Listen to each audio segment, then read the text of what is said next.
Hello, everyone. Welcome to New Polity's podcast. I'm here with Alex Denley, and we're so excited to have a new issue of New Polity. 3. We're doing great. I will admit, it's late. The issue's late. It's summer, but it's not winter. But that's okay. It's a great magazine. This is an apology to all of those who are paying strict attention to the seasons listed on our magazine. This is a very late magazine. We did have some trouble with the printer. We busted some skulls. We're all good. We're going forward. Now, that being said, this is kind of an interesting one for me because we have been, I think, as a collective, we're a think tank, guys. New Polity, that's what you should tell your friends and neighbors. They're a think tank because people know what that is. We're a think tank and we've been really diving deep into the tank. We're at the bottom, all right, in the murky sediment where we're doing lots of reading, lots of research, lots of thinking. And we are very excited to let this all bubble up to the surface. So it's been an interesting and quiet time for us, but we promise there's going to be huge revelations. Lots of thinking right now. And one of the great revelations, and one that you can attend to, May 29th? The 31st. May 29th to 31st, New Polity's Conference, Our Kind of People. New Polity 2025, you can go right now and get yourself registered. It's going to be an awesome conference. We're going to discuss the people as a principle within Catholic social teaching, totally underdeveloped by all estimations, as a current problem within American populism, as the apparent victor of all political forms preceding it. So we're going to invite some MAGA people, say what's up. And then Pope Francis, theology of the people, the representative, the pontiff himself. Right. Yeah, and Catholic social teaching talks a lot about the people, but it can remain kind of nebulous for us, right? That we just think, people, but what do you mean, people? Right. Yeah. And what do we mean when we distinguish peoples, and what allows us to say our kind of people, which is the title of our conference?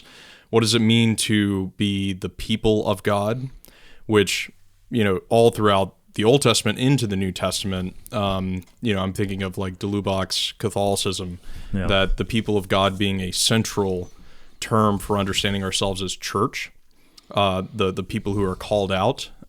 So exploring that as well. What does that all mean? And then as you brought up, the theology of the people, which is distinctly South American development of theology, that Pope Francis, a lot of his thought, it draws on that source. And the upcoming book by Rocco Buttiglione, who will be at our conference. We're really excited for that. That really delves into that.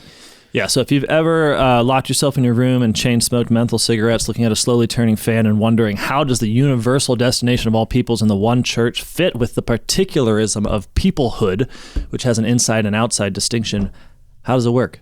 This is the conference for you.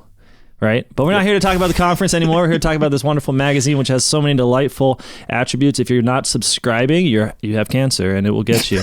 And so we want to help you all. We found the cure. Big Pharma tried to shut it down, but it's this magazine, actually. It is New Polity Magazine. I think we have the first beautiful, what amounts to basically a full-page spread of imagery. There's like a baby getting thrown to a dragon. I mean, there's a lot going on here. You think you know New Polity, but you really don't, not until you subscribe. Then you really get the goods. Mucho texto until we have the photos. So this magazine is marvelous, and I want to talk about.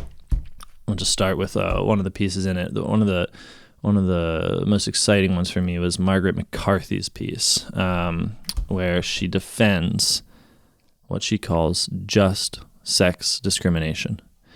And this is dangerous territory, especially now for you and I, representing only one of the two sexes, to then make a comment on what Margaret has written. But Margaret is fantastic. She is a teacher at the John Paul II Institute, where a lot of our friends come from. She's a colleague to some names that you probably are familiar with around here, David Schindler being one of them. And she is sharp as a whip when it comes to the question of sexual difference, especially as a political reality.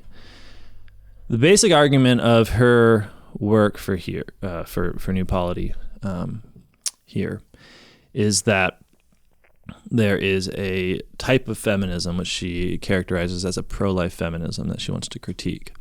I think she's very understanding that there's a lot of power invested in that word feminism, and so I think she is realizes that there's a lot of good intentions when people who have the pro-life cause, its defense of the unborn, want to sort of get some of that power, as it were, that there's a common cause that can that makes sense. If you want to say, like, look, the most pro-woman thing is, in fact, a regime in which reproduction is protected, life is protected.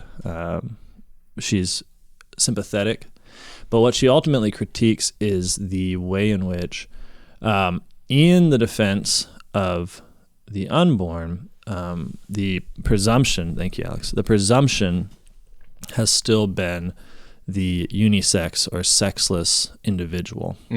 So the question for moderns and for pro-life feminism generally is, how do we allow for women to experience the disproportionate burden of pregnancy and child rearing within the same regime that we already have, within a regime that values the workplace over the family, and within a regime in which ultimately the goal, as McCarthy describes it, is sexual equality, 50-50 participation in the workforce. And her argument is based that even with the best intentions of trying to basically have all of the policies and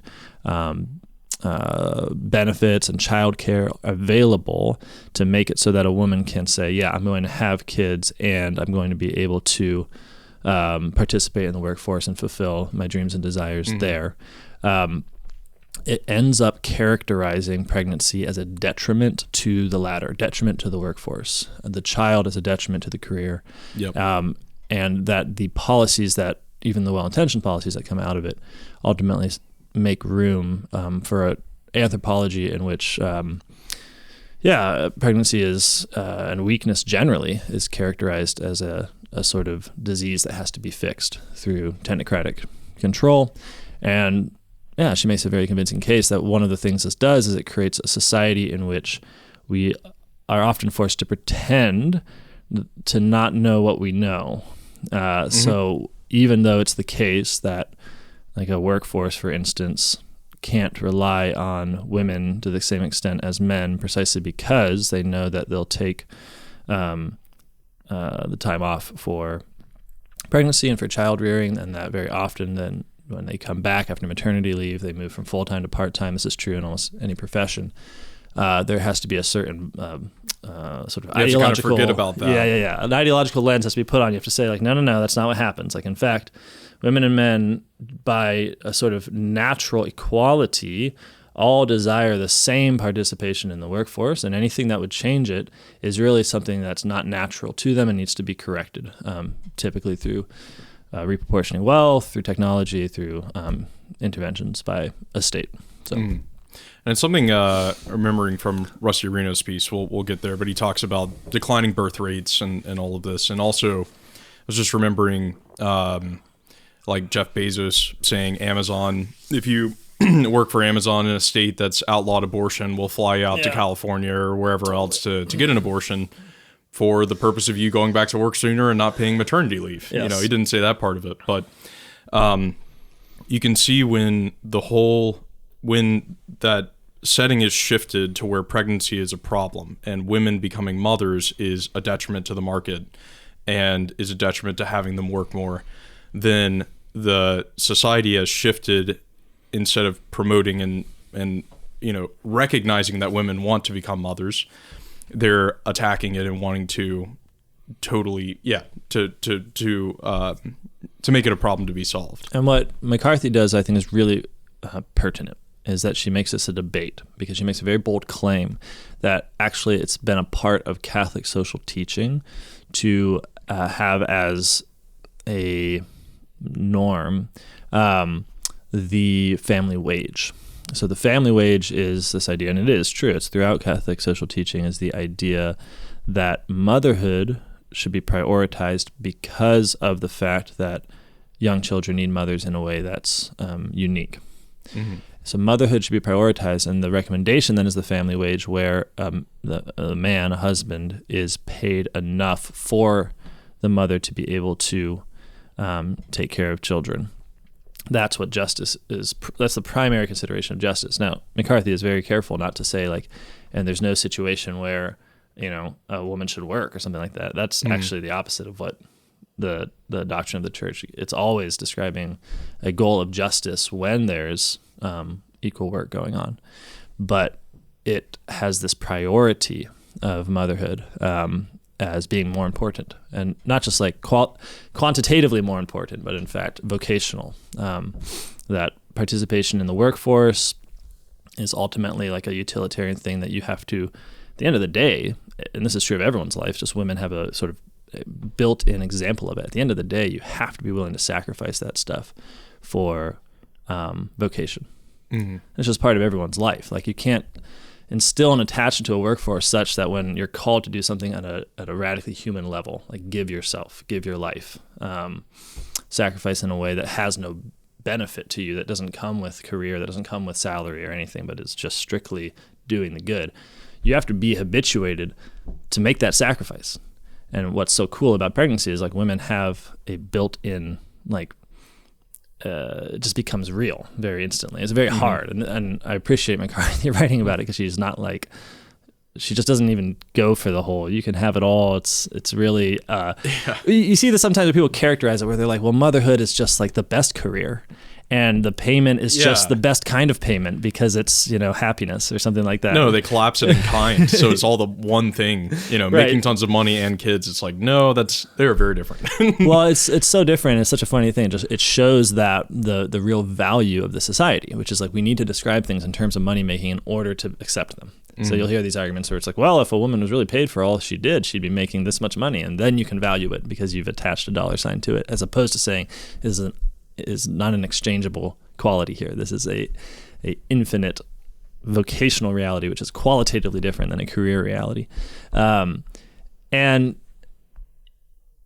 it would be funny, I think, if we were ever to speak in the opposite way, to say not that, well, motherhood is just the most beautiful, best career, but to say, well, how about career is just the worst vocation? It's just like the worst thing to do.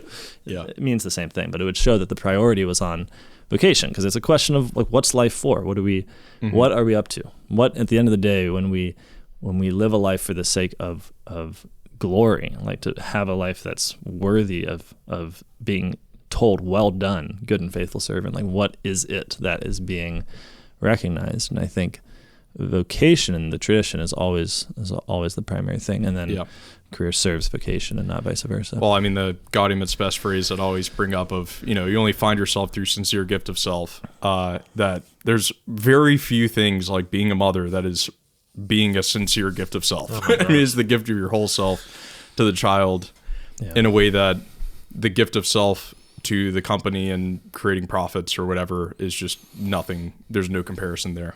Yeah, I think that's right. And it's a tough debate, because we all have to make our peace with this world. McCarthy very helpfully brings up the way that in our modern era we have a sort of false dichotomy, and it presents itself as being ahistorical, like it's always been there, namely between career and then vocation. And it sort of becomes very true in modernity. Because there's nothing in between money making and leisure. So I'll just explain it briefly. I mean, basically, you have this, you have a missing world, as it were. Like right now, generally speaking, to live, you have to purchase commodities for consumption. That's how life works. And because that's the world we're in, then a person who's deciding what to do with myself in this brief existence has to, if they choose not to make money, because life's necessities have become totally reliant on the use of money and commodities, well, then they have to, number one, avoid, I mean, it becomes very easy to define what they're doing as simply leisure, simply the absence of work, even though work is not all wage work. I mean, this is one of the presumptions of modernity, that work can only be understood as work insofar as if you're getting paid for it. Getting paid, yeah. But what's missing is the idea that there is a kind of work that is not leisure or just the absence of wage work, and is not wage work, but is in fact, I was going to say peasant work, but it sounds demeaning. It's it's devoted strictly to consumption, to the sustenance of life. Now we don't have that anymore, because this would be very obvious if we had a robust peasantry, a robust agrarian base to our culture, which does worry me that we don't. But there you can see that work, and you have to use historical examples because it's not really present to us, especially in the States, but there you see that work is first and foremost devoted to the maintenance of life, to the maintenance of land for the sake of food, the consumption of food, the maintenance of a household, none of which involves the purchase of a commodity, or at least should not need to. It was a sign of poverty in a time like the Middle Ages if you needed money for that sort of thing. Like, of course, you might need money for trading, etc. But the idea that a person would need money to eat would be a sign that he was a beggar. That would be like something terrible has gone wrong. And now that form, which was previously characterized as a poverty, is now characterized as the norm. And indeed it is. Like, I'm not being romantic here. I don't think it's possible for most people in most places to have a sustainable life where they can devote work towards the actual, essentially homesteading, to creating a sustainable household.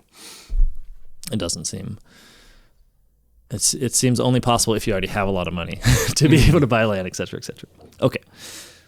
Which is a long way to say that we're kind of missing a natural part of the world, precisely because we live in an age of greed in which if something can be commodified, it has been commodified for the sake of the amassment of profits, which is just the mechanism by which profits are amassed. It's just it's simply to describe our society. I hope it's nothing controversial. And so women especially find themselves in a bind where that desire for work, it's real and it's fulfilling. And to be deprived of it or rather I should just say they are being deprived of it due to the organization of their society. The choices for them when they take into consideration the vocation of motherhood very often is like between a work and no work, or wage work, or something that I have to kind of imagine is a form of wage work. Oh, right. Yeah, totally. Because and McCarthy points this out in terms of, our forefathers, especially, she uses the Middle Ages, but you could also use peasant communities prior to the introduction of industrialism and global capitalism. You had the integration of work with householding, with the raising of children. And it was still a burden. I'm not saying like everything was fine and dandy. It was like a great burden, and women were still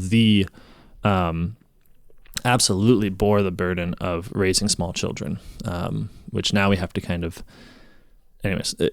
So I'm not trying to make that sort of a romantic ideal where it's like, yeah, you just had your baby on your hip and you were swinging your hoe as it's like, yeah. There was some of that, of course, but it was a real burden and a real sacrifice, and it was still a great suffering and a great act of self-gift to be motherhood. I'm not saying if we got the social arrangement right, we would take away all that and it would just become something else. But it is the case that community of work of women was involved in a number of agrarian tasks. McCarthy mentions food preparation,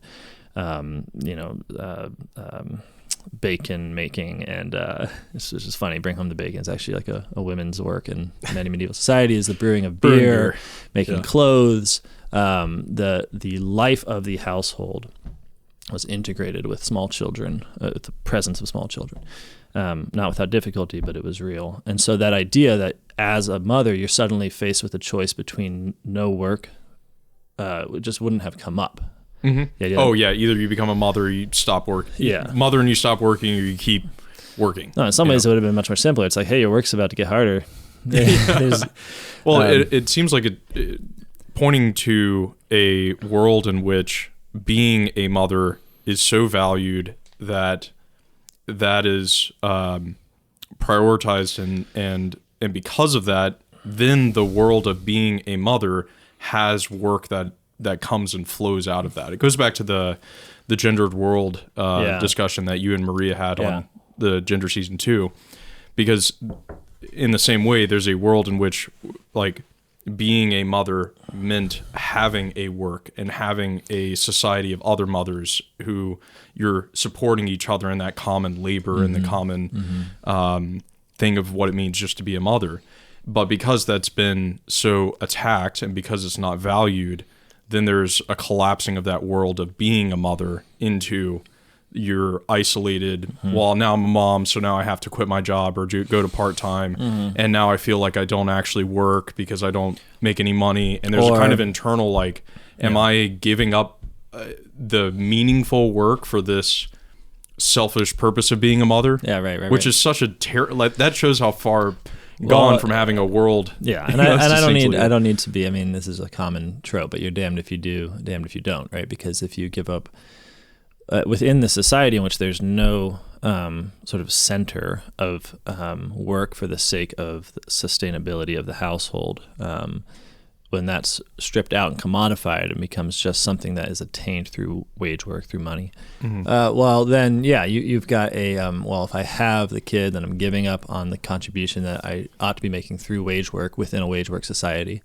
And if I don't have the kid, well, then it's not like the need for people goes away. So you have the kind of critique of selfishness there. So you might get it more from the right versus the left. But either way, you're going to end up feeling like you've done something wrong. You've either given up motherhood for work, given up work for motherhood, or you've done both badly, which is the other phenomenon where there's no integration of the two. So then, as McCarthy says, there's this new regime, which pro-lifers to some extent seem to be advocating for, which is like, well, make it so a woman can continue work so that she's not tempted to have an abortion.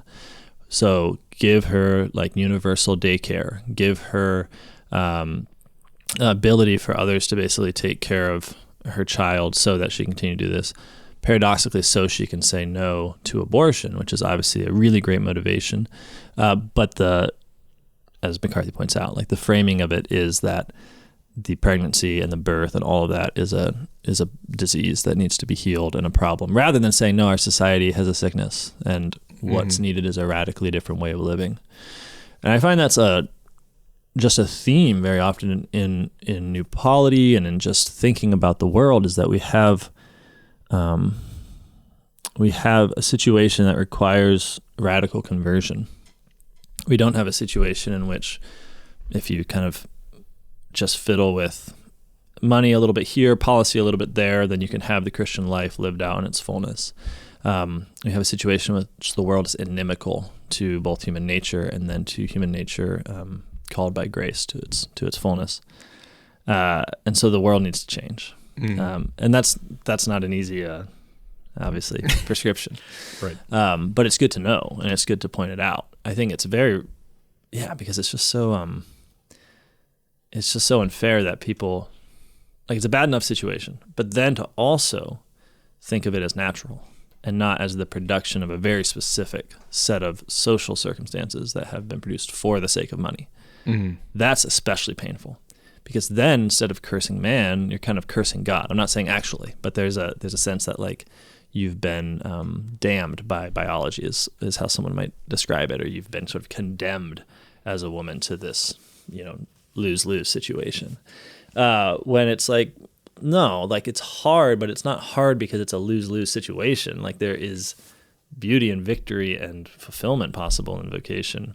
The question is why have we made a society in which work is which the workforce, particularly wage work, has been the sine qua non, and vocation has taken a subordinate status to that. I mean, that's the real question. Now, I should say McCarthy is also just a great historian on this whole issue. So she describes the way that this actually was this idea, which is expressed in Catholic social teaching, of the priority of vocation, was present also in America's history in what she calls the maternalists, and that it really didn't shift until pretty recently. And so there's actually a sort of political tradition. It's very fascinating. I didn't know about it until I read this. So as a Catholic, I kind of got suckered into a certain position about the Prohibition Party, because the first thing you know about being Catholic, especially if you're growing up in the South next to Baptists or anything like that, is that you like drinking. Yeah. And that's very important. It's sort of an affirming thing where it's like, hey, look at this thing that we're all about. It's a beautiful moment. So then when you hear about the sort of Protestant organizing of a Prohibition party, which was largely through women's political action, you immediately think like, well, bad, boo, taking away Irish's excuse for being alcoholics, etc. And it's no fun. It's the no fun party. Mm-hmm. Lips that touch liquor shall not touch ours, etc. Okay.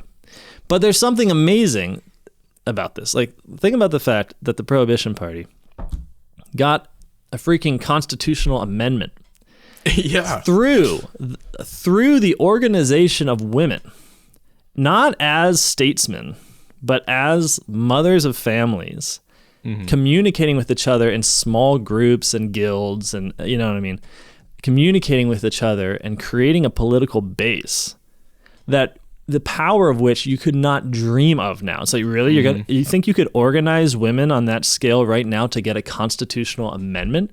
You can barely even get a march. Like that was extreme democratic power. I'm simply admiring it in terms of its efficacy. Like, we can debate whether they should have tried to take away the whiskey, et cetera, et cetera. But the point is, there was a sense, and I think it was a common sense, in which the value of the household and the protection of the mother's vocation there was such a given that you could organize a political power around it, which we can't now. Oh, okay. I see what you mean. Like, we do not have that power. Yeah.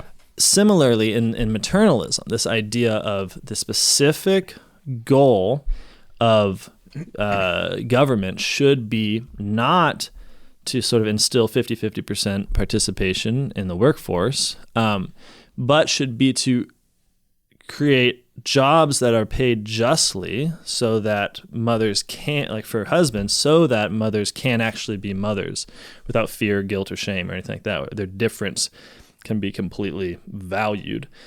And if there, for some reason, a family wage wasn't possible, that's where there's the remedial action of the state to provide a mother's pension, is what they would call this. Now, all of this now has been, and McCarthy points this out, it's all been interpreted as this cult of domesticity, because we basically look at all that now and say, like, well, I mean, it's so sad what we've done, because we can't see it except for as like they were just trying to like lock women in the home, as if them being locked in the home was not a product of this dichotomy between vocation and workforce that we're talking about. That was actually instilled by this goal of 50% participation in the workforce, and the destruction of any kind of non-commodity-based living. So anyways, all of which is to say is that in a similar way, I was admiring the fact that women, like we talk about now, women having political power when it's like a sham, you know, it doesn't really amount to anything. And for some reason, instead of it being, it's never particularized, it's never a powerful base, it's always just siphoned up into the abortion debate.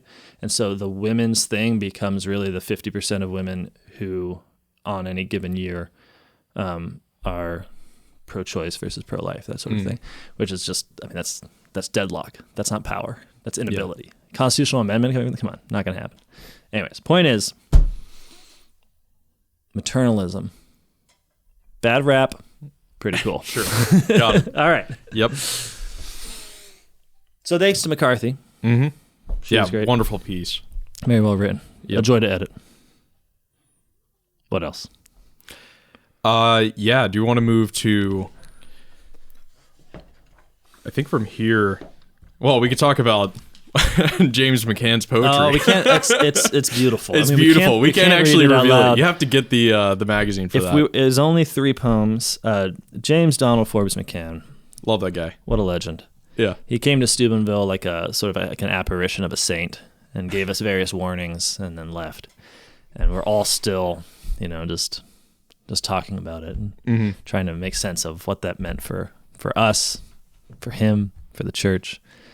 So we called him up because he needed money. All right, I'll tell you the truth. James needed money, and so we put his poems in the magazine so we could get him some money. I hope the money helped.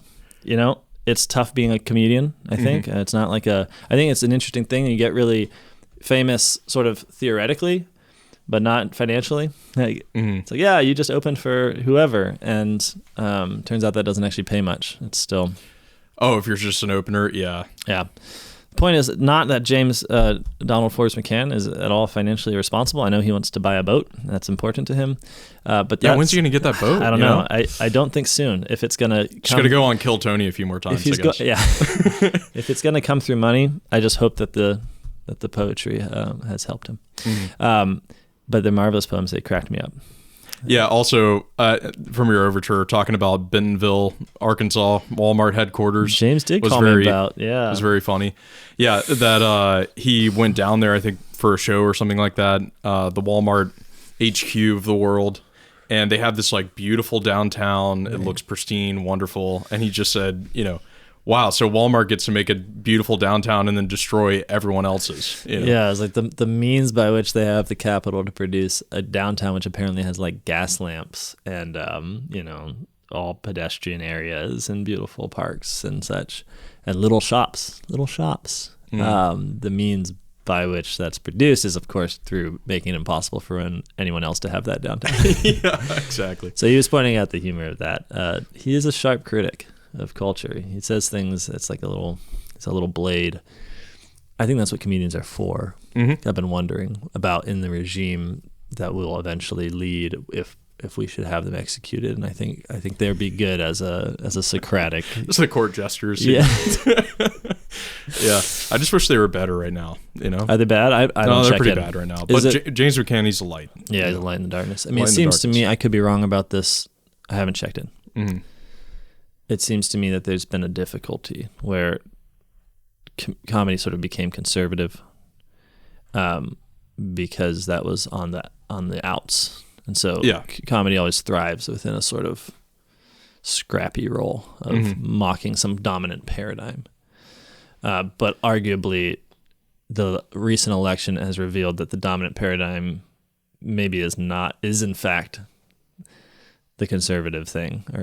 Yeah, totally. Well, it came out because there were a bunch of kind of woke comedians that had terrible sets that got promoted way more than they should. Then there was a reaction to it, the reaction to it wasn't funny either. So I did notice that. I did notice that people were just saying things that some of the Catholic moms in my life say, but were getting big cheers from the crowd. And I was like, wait a minute, that wasn't a joke. Yeah, right. That was absolutely. That was a statement of aggressive truth. Mm-hmm. What's happening here? Oh, well. Jokes are hard. I'm not good at them. Thank you, James. This is a big thank you. We have so many people to thank. This magazine, it doesn't come together except for the blood, sweat, and tears of its writers, and it's always a wonderful display. Sean Doyle, especially in our academic section, which, in case you don't know, we have an academic section. We are unique among magazines, the first one in history to incorporate the academy with all the fun stuff and try to bring them into a harmonious whole. Sean Doyle was looking at the scriptures to try and give essentially a symbolic, even a sacramental reading or understanding of the unborn child, which is, I think, very beautiful, very important for many reasons. One is that you'll often hear this idea that it's a lacuna in Scripture, that the Bible doesn't talk about abortion, it doesn't talk about the unborn, so we can't really derive a ethic or a spirit concerning it from the Bible. We have to just go to kind of strict moral theology and jump immediately to like definitions of personhood and such like that. So this gives the lie to that, and I think that was beautiful. And then also it's just it's a valuable point of reflection. I don't want to give away everything he says. He says it much better, but he looks especially at the book of Job and Corinthians, and he starts to derive like what the unborn child means within scriptures. Why very often, a prophet will say that he wishes he was like the stillborn child or like the unborn child who dies before seeing the light of day. Why does Paul talk about himself as a babe unborn or as an early birth? Essentially Paul's word of ectroma, this which can be untimely birth. It can also be stillbirth. Yeah. And then he also tackles this idea that there's like the sense of the faithful for the unborn child as, someone to be protected and preserved, but also someone who has some kind of anticipation of the kingdom. I mean, there's a reason that I think there's a non-sentimental reason why we connect babies with angels. It's very hard not to make that a big sentimental, like gross Baroque thing where there's like 60 naked babies underneath some saint, and you're just like, why is he standing on the baby mountain? It seems slippery. A little too much. But there's I often find this where, like, when I first started having children, I had as most, I think people start, I hope it's most people, it might just be me, I had an ideological view where I was like, well, I'm not going to be like a sappy or sentimental dad. I'm going to be like a sort of very hardcore, like loving, charitable, but not, like, you can't make fun of me for things. And then, like, the baby comes out and you're just like, you're a little angel. Yeah, where's your wings? You're so precious. It just comes out of you. It's horrible. And I will say this is true of all would-be hardcore Catholic dads. Yeah, Roman paterfamilias dads. I'll see you when you're 20. Yeah. No, that'll work. No, the church, I mean, that's a magazine issue we should do, just the way the church gave us the love of children in a way that is theologically sound and not just like some kind of weakness in human nature that has to be overcome. Yeah. But saying you have to be like a little child into the kingdom of heaven. I mean, that would be very shocking to the time. So. Oh, I know. I never read that as radical because I've been so christened. You know, I'm like, the graces of baptism are flowing in me, and so I see a baby, and I think that's the best thing I've ever seen. But it was not always so, and Christ's words are radical. And it's why the first real fight of early Christianity was against the exposure of infants. I mean, that's how Christians were characterized by the Romans, as the ones who didn't do that. You got to read this book, the early Christians as the Romans saw them. I forget the author, of course, but he describes this kind of fact of, even when there was no understanding from the Romans about what's the theology, what's the claim about divinity, they knew that they lived in community and they didn't expose infants. And this became the great rebuke to paganism. So anyways, but with Sean, when he talks about, this is Sean Doyle here, when he talks about the significance of the babe unborn, he's sort of showing how in the scriptures there's this link of the unborn child with the idea of peace. You know, that turmoil leads someone to imagine themselves as the unborn child who hasn't been born, as the one who's almost snatched up directly into the providence of God, which is a beautiful thought. But it's also just scripturally present, which is really cool to see. He describes it as an image, like, given to us of the multitude of the saints, because he uses one of the Pope Gregory the Great here, who's commenting on the book of Job, and describes this idea of a multitude, the greater part of mankind. He even had this sense that, like, well, the greater part of mankind is actually the unborn, which, if it's true, which it seems to be suggested in research and it would have been pretty apparent then, but that there's at least a very large number of sort of unknown miscarriages that occur. There's this very scandalous, very difficult reality here that God creates new people and, as it were, just brings them straight unto himself. I don't believe in limbo, to be clear. So that's why I'm saying this I'm not even going to go there right now. Limbo is a theological way of upholding liberalism. And I don't. Moving on. So we'll just drop that. I don't think we should consider it, except for as a bad idea. But yeah. But I also, to be clear, just to be clear, my position here, without making an argument, I do not therefore argue, which people often assume, that there's some kind of certainty that the unborn child who dies is in heaven. So people make that like it's like dichotomy, and I don't think it is. Like, I don't have that certainty. And I don't think limbo is real. It's difficult. Okay. You want an answer. I don't have the answer. That's the problem. People are often I have answers that are not thought out. So people are often very scandalized by the possibility that there's stuff that we don't know. That there's something that's a mystery, not in some vague sense where it's like, well, we know the difficult points, but it's sort of mysterious. But like, no, you actually don't know. And I think that's sort of the case with the fate of the unbaptized unborn. But if I'm remembering, Gregory of Nyssa has something on it that I can't remember where it is, but that's usually the position I take. So sure, yeah.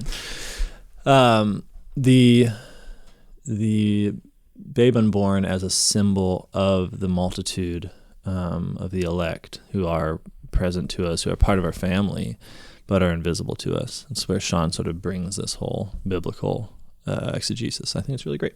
I do too. Yeah. Yeah, I think it reminded me also of our Lord's conversation with Nicodemus, where he says you have to be born again in order to enter the kingdom of heaven. And Nicodemus says, what, shall I climb my mother's womb again and be born?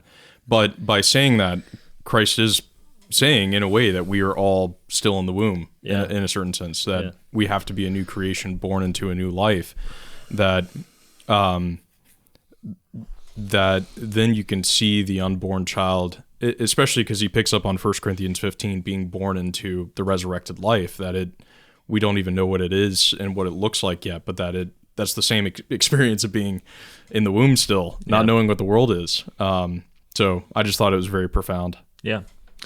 And then we had Michael Taylor to complement our academic section, which definitely had a sort of, you might say, bioethical theme, at least insofar I was dealing with from McCarthy talking about the sexual difference, to Sean talking about the unborn child, to Michael Taylor talking about bioethics explicitly.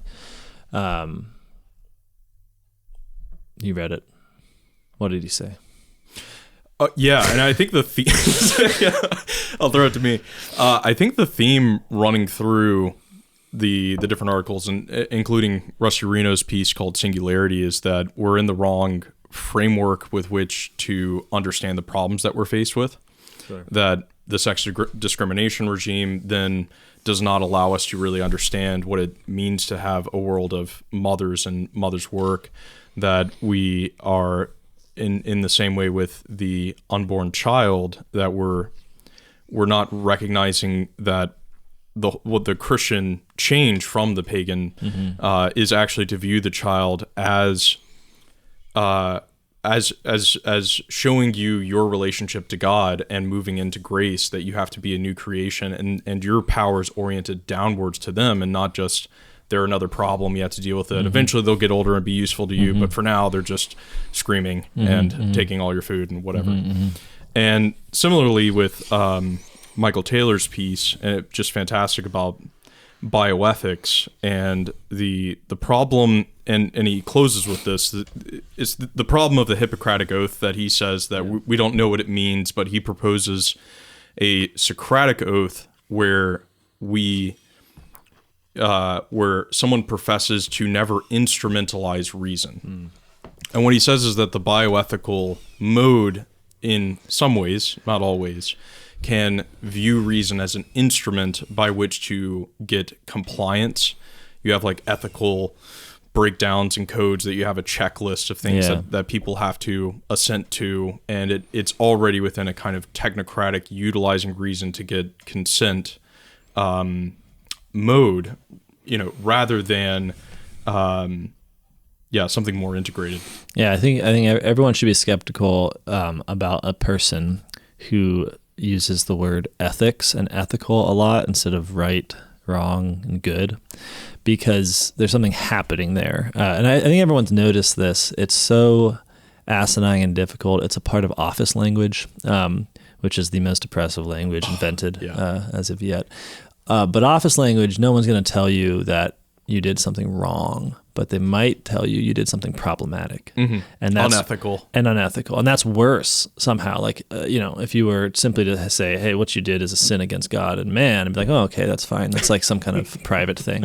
But the moment you say what you did was unethical, it's a point not to divine law but to human law. It's a point towards the possibility of you being punished by someone who holds some kind of sovereignty, some kind of capacity to wield punishment over you. Sin against God, repentance. Unethical, you're going to have a really bad meeting. Yeah, a terrible meeting. You're in trouble. You might get sued. You might get fired. Yeah.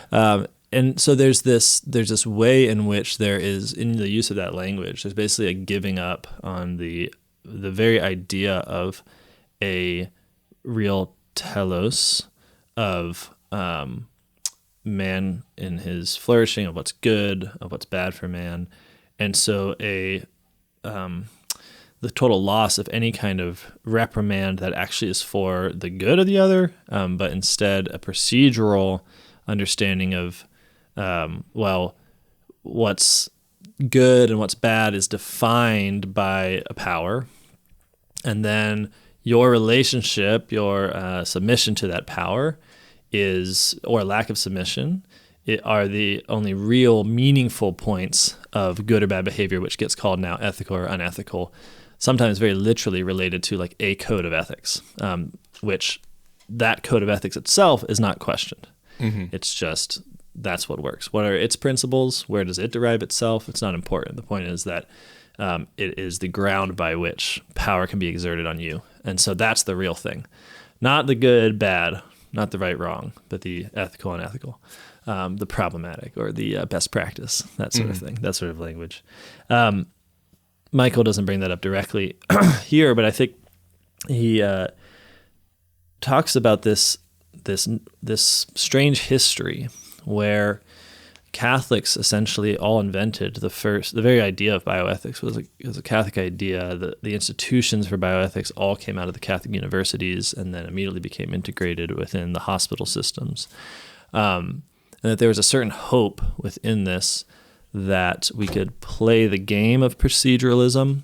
It's like, oh, okay, so if we are going to govern ourselves simply on the basis of rules and then the threat of violence against those who don't follow them, then why not just have Christian Catholic rules? So let's get in there and let's have bioethical Let's try to make the rules that are derived from the Christian tradition of reasoning. Well, this is difficult, as Taylor will point out, because in order to play that game, it turns out you actually have to have power, because it's not at the end, it's very base. It's not a search for the truth of right or wrong. And especially within a liberal society, it's often a search for consensus, where the presumption is, well, we have all these different traditions coming together. What's right or what's wrong needs to be attained by a pluralistic approach in which we drop our kind of preconceived notions and we ascribe to some kind of thing that can fit all of us so that we can make decisions, so that we can arrive at consensus. And once we arrive at consensus, what we all agree on becomes the ethical code which governs down. And the point is, well, this is just a way of saying, a complicated way of saying that might makes right, that the sovereign is he who can write the ethic code. You're removing agency and virtue from the one also who applies the ethical norms. Yeah. Right? Like, so there's no, and then there's a fear of compliance. Yeah. Am I actually complying with what the ethics board, in particular situations or whatever, where it's like, well, I got to go refer to the ethics board's document in order to make decisions. Yeah. Which can avoid difficulties to some degree, but also can create others. Yeah. And what it does is it basically kind of cuts out Catholics in advance, and it sometimes takes time to work itself out. As Catholics use political power, they find that, well, now we can't actually have our strong voice in the bioethical world. What happened? There's a little section I'll read here from Taylor. He says, while true consensus based in solidarity is a good to be pursued, if the clash is at the level of comprehensive worldviews, so Catholicism, liberalism, for instance, then debates become ideological power struggles. Right. Coming up with a consensus on, for example, what technological fix for a contaminated piece of land would be the most efficient is one thing. When the disagreements move to ultimate values like the dignity of human life, things are quite different. And he quotes someone's talking about the nature of consensus-based proceedings, someone who's just describing in clear terms like the way that we use consensus to determine bioethical standards. He says consensus is fragile and easily disrupted when one or more participants holds tenaciously to a principle or value. The fragility of consensus requires that all participants, including the ethics consultant, be willing to reconsider their own normative claims. Ethical deliberation requires participants to examine deeply held values such as the sanctity of life, the primacy of autonomy, and the commonly held view that lives do not have a dollar value. And Taylor's going to take this to task, where he's like, your description of that as some kind of reason-derived universal form of how to get consent is itself just a particular way of saying Catholics aren't allowed to speak. Why? Because, well, we're the ones that have the deeply held values of sanctity of life. We're the ones that have what normative claims that we can't reconsider because we have an actual anthropology and theology and story and unlike the libs. So it's just a clever way of using the church's own invention in the sense of the bioethical institutes that came out of the Catholic universities to, in fact, cut the Catholics out of the... Leave all your Catholic stuff at the door. Yeah, you better. Yeah, and he goes on to say, like, that's... he quotes an article in the New England Journal of Medicine talking about, how to manage the problem of what we might call conscientious objectors and such. And he quotes them as saying, those professionals unwilling to accept should select an area that will, quote, not put them in situations that conflict with their personal morality, or if there is no such area, leave the profession. Right?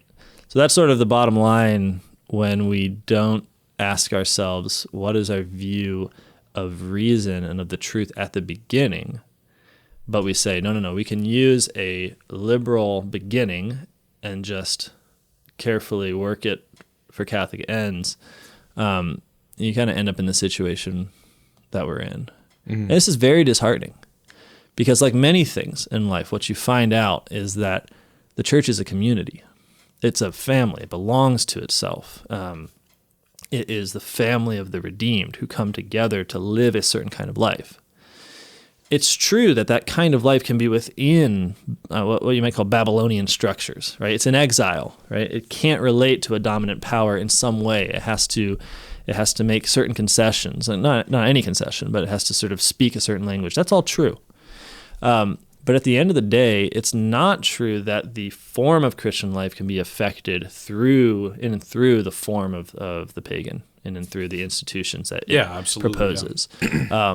Bioethics is a really good example. Like where there is agreement on what reason is, what the truth is, what the ends of human life are, etc., then you can have genuine disagreement further down the line on the application of those agreed upon first principles as to what applies, right? There can be debate, there can be people who take certain, you can even have a sort of plurality of codes. But where belief itself, the principles themselves in the very beginning are kind of held up to this, like, well, everyone has different principles by which they begin their ethical reasoning. It's like, well, then you're already lost. It's a power game. Yeah. You can use strategic means to lead someone to those core held beliefs, but if you've already said that will not be discussed or whatever, we'll just have it on a neutral ethical playing field. It ends up, some belief does win, and it's usually the one that proclaims to be the most neutral, and some which is ultimately like a liberal, neutral, secular, well, we'll just agree on it. But that is the fundamental value for the discussion being had. So you've ceded the ground that, no, the revelation and the Catholic value actually has the deepest ethical implications there. Yeah, I mean, Catholics are very afraid to simply say that we're right. We're completely correct, and that people need to convert. And that's the fundamental relationship with which you approach this diversity of opinion is the conversion of the nations. And that on the way to that, then you're right. There's dialogue, there's concessions, there's ways of working within someone else's framework in other language, absolutely. But there's no ability for the Catholic to actually take non-conversion as a sort of beginning or end. Right. It's like, and that's hard because the world doesn't want to convert. You'll notice. Well, the Babylon analogy is really good here because the problem that the prophets talk about with Babylon is forgetting you're in exile. Right? Yeah, exactly right. It's forgetting that, no, you're working within this system because of your sins, and God wants to call you out of that again. But you forget that you're in Babylon, and you just become integrated, and you make all the concessions you can. And it will be a difficult 4 years for us because the temptation to forget. Like it's been easy for the church, and the church has gotten a lot of views on its videos by being like, we're against the woke thing, just like you pagan conservatives are. And then you can have, Peterson on your show and you all agree. But but that won't last, because once the differences become clear, then the church, it's going to become easy to forget that is not in fact Catholicism. That's a point of dialogue with the pagans, and that the church is, gosh, so much more. It's hard to say. Can strategic friends be worse? In some ways, because I think they can really paralyze people who are it becomes such a rush to be famous and to be glorious, right? And so when you have people who are at some level speaking the language of the dominant regime, those by definition are the people who are going to accord with the hearts of people who are in that regime. And so they're going to be the people who are getting the most popularity, the most views, which in an age of like entrenched social media has become the currency of power, right? Mm-hmm. I don't think that needs a particular argument. And so the church, in finding a point of unity with those people, has these moments of like sharing in that glory, where it's like, hey, look at this. Joe Rogan is saying something that my Catholic mom always said. Now Catholic mom gets all the glory of the most famous podcaster in the world. And as Catholic, I participate now in sort of a nexus that involves a critique of wokeism or whatever. I mean, it's already getting a little bit. You can feel it getting stale. People are often attuned to the spiritual world here, and I can feel the Catholic consensus, like we're going to get together with the critique of wokeism unto the spreading of the gospel, is already starting to get a little bit tense. So yeah, I think it can be a worse friendship because it can make you forget that you are in exile. It can make you forget that the dominant regime is one that needs conversion, and that the points of unity are the points where conversion like most needs to be preached, but it can instead become an opportunity to glory in some ways, sharing in that lovely rush of being part of the dominant regime, of having power. Yeah, it's a tough time. Mm-hmm. It's a tough time. It's tough. I really do. I think it's tougher. I think it's tougher for the church in these times than it is in times of apparent synchronicity with a pagan world order. In a lot of ways, that's where we really need the monastics to call us to reform. We don't have a lot of those, but. Have you ever read Vladimir Solovyev's A Short Story of the Antichrist? Oh yeah. That's a beautiful. It's wonderful. And the Antichrist appears, just to summary the end of it, that the Christian Protestants, Orthodox, and Catholics, they get offered all this glory and everything from the Antichrist. They don't know it's the Antichrist yet. Meets him in Jerusalem, has this big council, and he's like, yeah, the Orthodox, I'll give you all this money to restore your churches. It's going to be wonderful and glorious. And Protestants will establish the greatest institute of biblical studies ever. It'll be amazing. You'll love it. Catholics, I think, restore Rome and spread the gospel or whatever.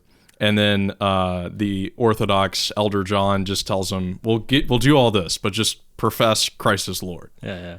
And the Antichrist can't do that. Yeah. And it just like collapses, and then they find out he's the Antichrist, and they all go into exile and whatever. But yeah, that's the thing. Is Christ Lord, or am I just making strategic friendships with people who don't think that? It's difficult. We're still in the world, so we still have those problems of city of God and city of man. But you have to be, I think, constant repentance and humility in that as you let's say expand a reach or start making apparent victories or whatever, to take a step to repent of your sins, be humble, realize, is God working through me in this, or is my own ambition? So it's not something you can have an easy answer to. No, there's no replacement for actual sanctity, unfortunately. Okay, so there it is. And speaking of alliance with the regime, we got a great review of J.D. Vance at the back. Let's go. John Kuhner is just a fantastic writer. He sometimes I compare writers to different drinks, and if John Kuhner was a drink, he'd be a clear glass of water, a little bit of ice, and just a bit of lemon. Goes down, it satiates, it causes you no problems though. Refreshing. Yeah. I love it. his basic argument here, you're going to like, we're sorry we missed the election so drastically. I think I started this whole thing by, saying that we don't know who won the American election at the time of publication. So we're sorry about that. But you know what? New Polity is not the place to go for contemporary analysis of the news. There's plenty of those out there. Yeah.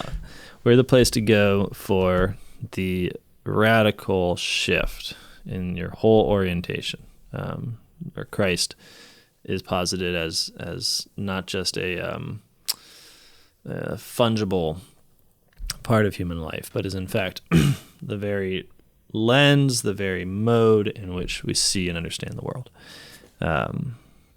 because it's his world. Yeah. Good magazine. Good Happy magazine, for it. man. Guys, thank you so much. We really appreciate it. Hey, I just wanted to do a quick announcement before we head out. Here in Steubenville, if you're not in Steubenville, you can just turn it off. Go ahead. Here in Steubenville, we're going to start up a reading group.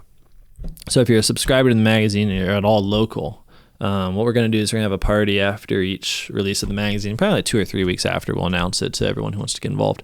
And we'll all meet up. I think we're going to meet over at Chesterton's, the cigar shop here. And the idea is just to discuss the articles in depth. And for some of the people who are writing articles, because the New Polity folks are here, to be able to answer questions and really just have a time of fellowship as these ideas challenge us, and help us to grow, and hopefully also becomes a way to discuss possibilities for action here in Steubenville. So I think what we're going to do is our first meeting will be on January 19th. I think that's the Thursday. But if you're interested and you're in the Steubenville area, shoot me an email. I am marc@newpolity.com, MARC@newpolity.com, and we'll get you on a list, and we will set up our first big shindig for the Steubenville Readers Group. Awesome. All right, everyone. Have a great time. Subscribe.